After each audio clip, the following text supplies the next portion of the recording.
Assalomu alaykum, bizning hurmatli obunachilarimiz, sog'misiz, omonmisiz?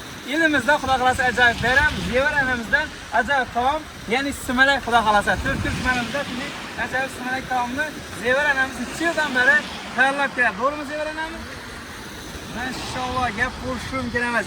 Hammani shu kunlari, hammani shu oylarga yetiraversin. Roza Ramazon oyidan inshaalloh.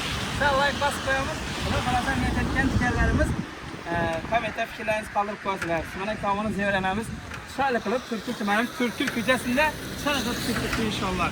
Katta bayram ine. Maşallah. Birinchilardan bu chiroyli qilib inshaalloh. Hammani Gelin bulasandagi. Maşallah. Xudo xolasa ertang tayyor bo'ladi bu, ha? Bu Zevar apa 4 yıldan beri, 5 yıldan beri şu Paris'te 4 deverekinde sümelek pişiredi ekan. 35 yıl bo'ldi ekan. 35 yıldan beri ha? Hava. Sümelekler bilan so'zlashadi. Maşallah. Sümelekler hem söylep tuttu ne? Bıgır Aynen. bıgır. Zevar anamiz de yine.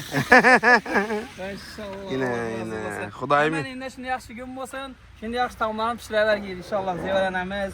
Yaxshi kunlarda hamma Xudo xolasa. Uzoqda yurgan safardagilere ne deysiz? Zevar anamiz safar.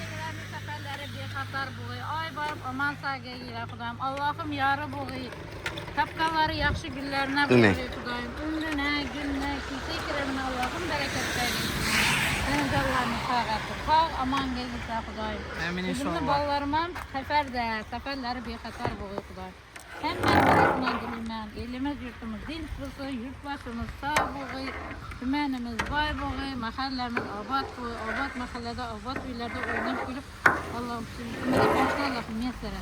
Elbette inşallah. Şükür Allah'a, Roza Ramazan ayından bunu canlandırıp emmeni İnşallah Allah razı olsun. Anası sere gerek olsa. Hemen endi yaxshi günler bo'lar. Sağ olasizlar.